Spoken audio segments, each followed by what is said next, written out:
It's Faith, and welcome to Popping the Tab, the show where I crack open all of life's juicy little details.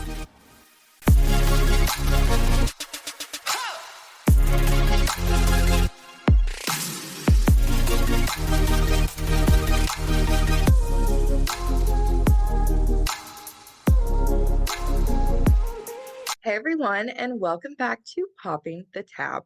Today's episode is extra special because we are being joined by another guest, my very good friend, Danica. Danica, thank you for joining us today. Thank you so much for having me. I'm so excited to be here. We're so excited to have you. So, today we're going to be talking about moving on to the next stages of adulthood, especially after college. Danica is graduating this semester, so we're going to hear about her personal experience, and then we will both share some tips and tricks for navigating this new stage of life. So, grab a bev. I'm drinking a glass of orange juice. Danica, what are you drinking? A Diet Coke from Chipotle. Very on brand.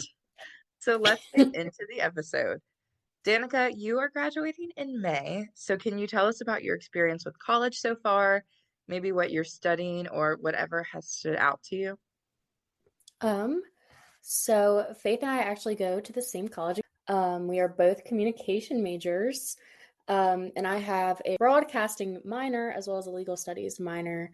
I have loved the small school environment. Having small class sizes, I feel like has really helped um, sort of to get a more deeper understanding of the coursework and to get better at skills in the classroom. And that can be helpful outside of the classroom, making connections with the community in Buchanan has been super helpful. I was able to work with a business in my community and get an internship at a local law office this past semester, and I've continued to do some work for them even after my internship has been completed. So I'm just very grateful for the tight network that Wesleyan's provided me with. That's so cool. Danica and I actually met our move-in orientation weekend freshman year, and we were like two of the only three freshman Yeah. communication majors at the time. So that's been fun. Danica, do you have any plans post-graduation yet? I plan to attend law school. I'm not 100% sure where yet because of the way the rolling admissions works for law schools. I've only heard back from one. I've been accepted to WVU, but I'm not 100% sure where I'll end up. So that's sort of the plan at the moment. Awesome, that's amazing. So, how have you been navigating life coming up on your post-grad phase? Is there anything you've done that you think has helped prepare you for the transition from college to the next step, or anything really that you think our listeners should know about?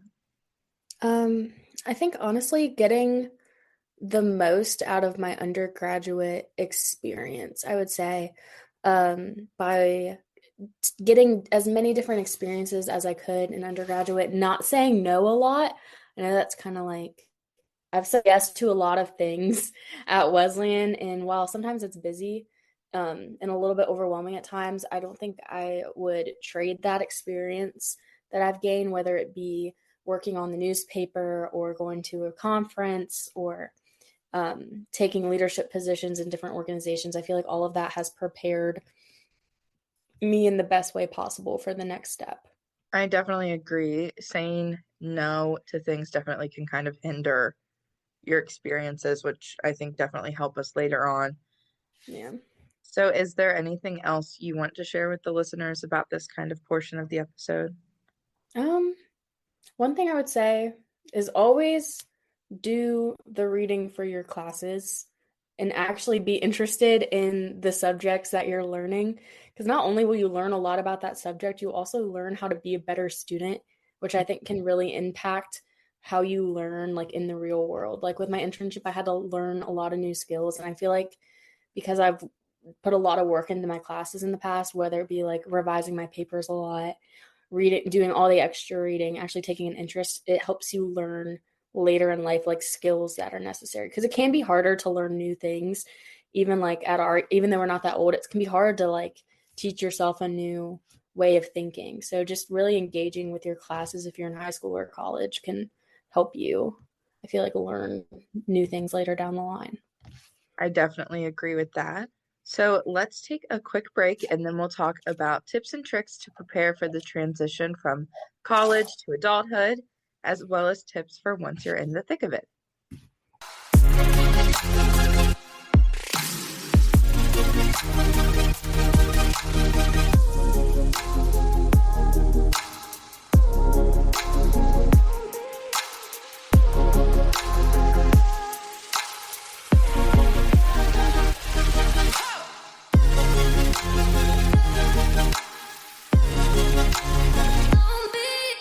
Welcome back. There are a lot of things you can do to prepare for the transition to post-grad life. It can seem stressful, but hopefully these tips we're going to share with you will help you feel more at ease. Our first tip is to build your network. When you start looking for a job, knowing the right people can be a huge game changer. Your friends, family, coworkers, classmates, and even your professors may be able to provide you with connections that will lead you to opportunities you otherwise would have missed out on. For sure. You should really keep in touch with the people that you meet throughout all of your classes, your internships, whatever job experience you have, because you never know who may be able to help you out. Having a developed network is going to ultimately set you up for greater success than if you don't have one. Once you graduate, joining your school's alumni association could also be a great way of connecting with others. And I feel like one thing that we both share in common with this aspect is having the connections that we've made through our sorority, surprisingly, because not only do we have our school's sorority alum to rely on, but we also have the greater national organization alum that are always super supportive. So something as different, like something not so academic based or work based, can still be really helpful to have a network through those extracurriculars. Definitely. I do think that Greek life, kind of as a whole, whether you're on the sorority or the fraternity side, definitely can set you up with having kind of an Mhm. established network later on in Yeah. life. And if you're struggling with how to network, you should check out the episode Making a Good Impression. I think that might be able to help our listeners out a little bit. It definitely would. Such a great episode. Snaps to faith. Our next tip is to take advantage of job fairs in your school's career center if you have one. If your school hosts job fairs, check out which companies are hiring, especially the ones in your field, because it can be a great way to set yourself up for success once you graduate. And if your school doesn't host job fairs, surrounding communities might. So make sure that you're checking. I feel like Facebook pages of colleges are super helpful because just checking Instagram, sometimes you don't get all of the information because usually older audiences are on Facebook and LinkedIn more so than Instagram. So make sure you're checking out those alum social media um, sources. No, I totally agree. And I don't know if you can relate to this, Danica, but I know growing up, I would always see like my local malls host job fairs. They might be more Mm-hmm. local positions, but they might be a good start and a good way to just kind of make some connections. And honestly, if you just did a quick Google search, I'm sure it would be able to tell you when and where upcoming fairs may be. I know that a couple job like platforms where you go and find available positions, they'll also email you about job fairs that are coming up in your area. So that might be something to look into as well. And if your school has a career development center, they can also be a huge help. And you should for sure schedule an appointment before you graduate. I know the centers can usually help with your resume, interview skills, and they might also be able to connect you to internship or job opportunities. I know that the Career Development Center, I think is it the Student Success Center Yeah, at Wesleyan, has been able to help a lot of people, especially you. I think you went on the DC trip they organized, right? yes, they did organize the trip I went on and that I've talked about a little bit on this podcast. And just going to that event alone definitely helped me build my network and make connections. And that kind of goes into our next tip a little bit because it's something I learned on the DC trip. And it may sound a little superficial, but it definitely makes a difference.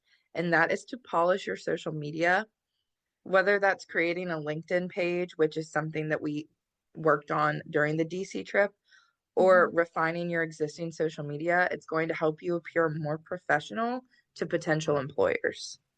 Yeah, that's definitely something I feel like a lot of people may forget about.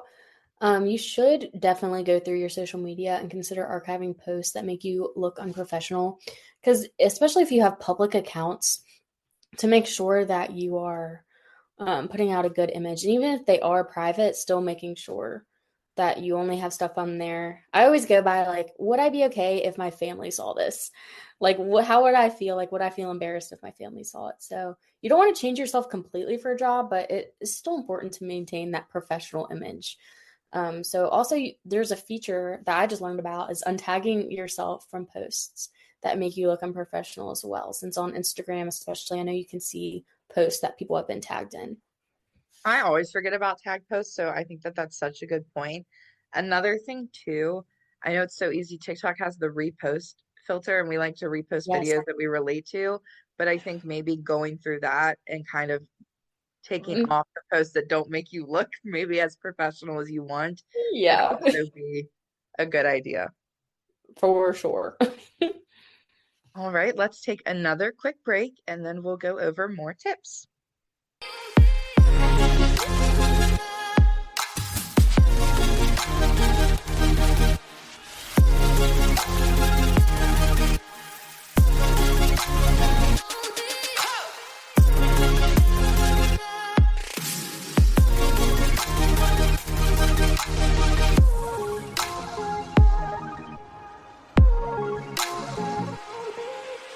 Welcome back to Popping the Tab. Danica, do you want to share our next tip?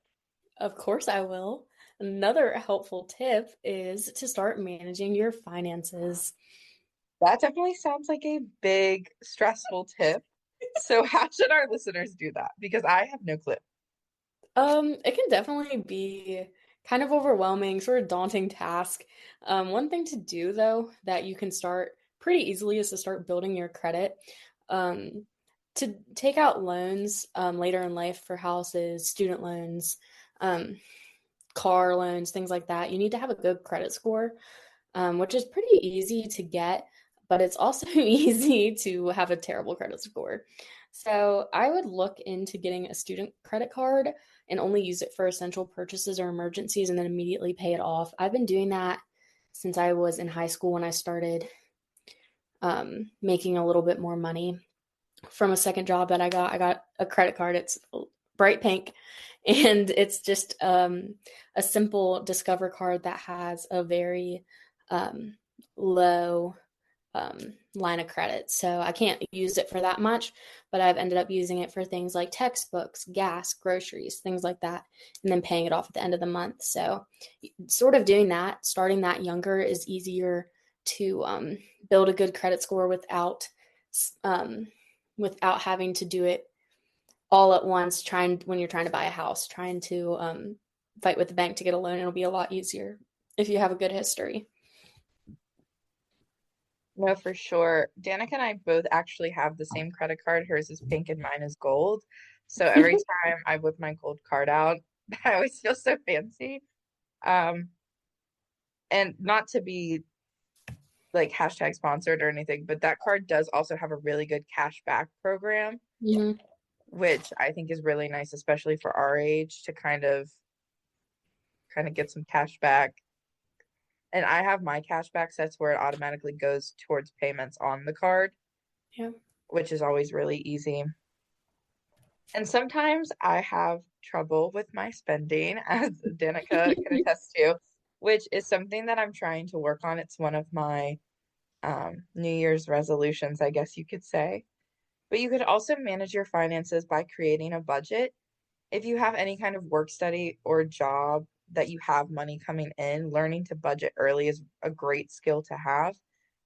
This could also be something that your school's career development center may be able to help you with. I'm not sure. Yeah. But I think learning that now before your years later in life and you're having a hard time managing your money is probably more beneficial. Yeah, I would say budgeting is definitely really important. And it can be something as easy as just an Excel spreadsheet that you make that could be like, this is how much money I'm making this month. This is how much I want to put into savings.